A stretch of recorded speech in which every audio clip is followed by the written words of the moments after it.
Hello, brothers and sisters of the church. I wanted to share with you a verse of scripture today out of the book of Deuteronomy. Deuteronomy chapter 33, verse 25. And it says to us, it says, "As your days, so shall your strength be." You know, we can look at what's coming ahead of us next week. We can live in that anxiety, but that's not what the Lord wants for us. We need to be a people who realizes that God gave us grace yesterday. He gave us strength yesterday. He's doing that today, the moment that we're in.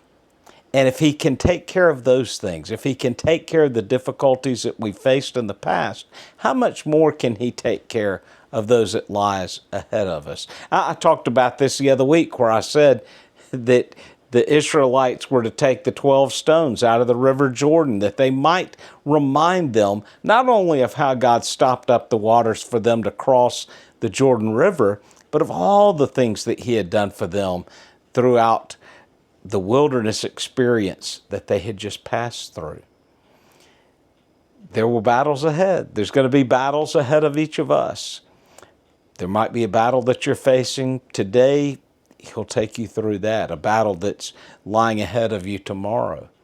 But think of the past victories that you've had. Think of how the Lord carried you through each of those moments, and I assure you, He will do that for what lies ahead. Christ tells us in Matthew chapter 6, verse 34, each day has enough trouble of its own. He's reminding us that we don't need to worry about what's ahead, and we don't even need to worry about what is happening right now.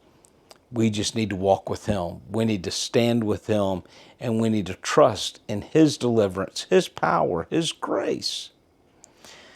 The grace that carried you through yesterday was sufficient for yesterday. The grace that God gives you today will be sufficient for today. I know I speak of this in different ways at times, but we live in a time where a lot of people are just overwhelmed with cares and concerns, with what's going to be next week. You know, I saw a thing on the internet the other day. It said that right now our oil reserves, we only had, and this was last week, I think it said like 42 days left of fuel in our reserves in America. And I'm thinking, well, I've kind of heard this before. It's not saying that it's not true, but we have to trust in Him.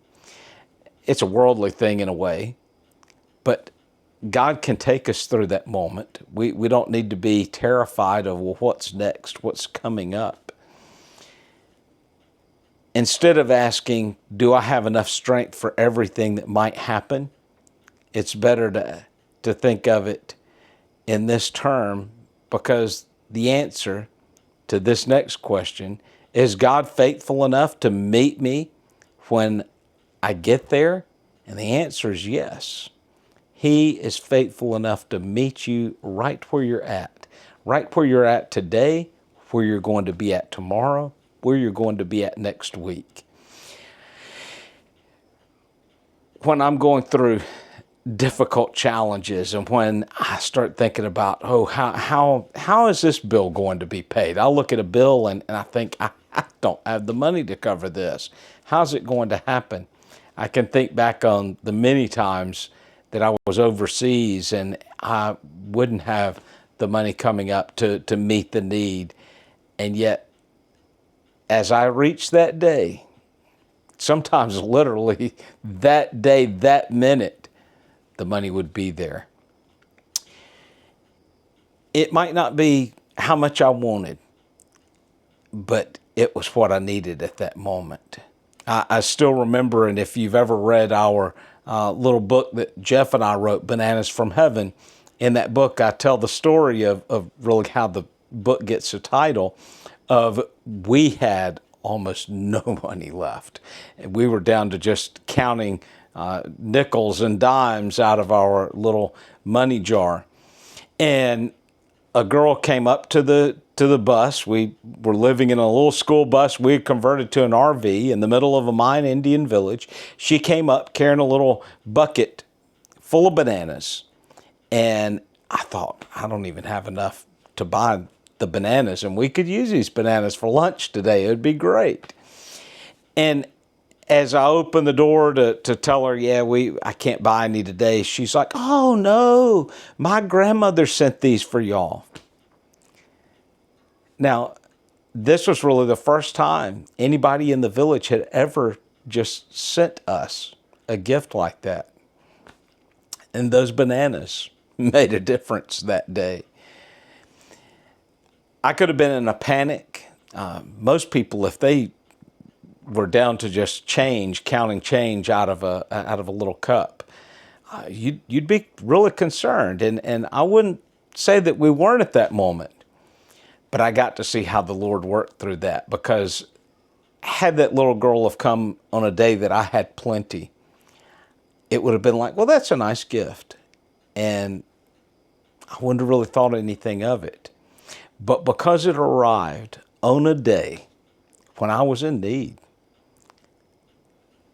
it meant that much more, because I realized that God had worked in somebody else's heart to meet that need and provide for our ministry in that season. You know, maybe you wouldn't normally think of bananas in that sense, but we did that day, and it was a reason for rejoicing. God seldom gives us a warehouse full of grace in advance. He does it right when we need it. He gives us exactly what we need at the moment we need it in. Yes, somebody could say, well, rather than the bananas, you could have used the money. Could have used the money, but it was better to have the bananas that day. That was a real blessing from God. And I think if you look back on your life, if you look at even yesterday, you can probably think of some blessings that God gave you along the way. I pray that you will not live in anxiety of what's coming, but live in the moment of grace, in a moment of rejoicing of what He's doing for you right now at this very minute. I hope and pray that you're doing well. I look forward to seeing you on Sunday. Until then, God bless.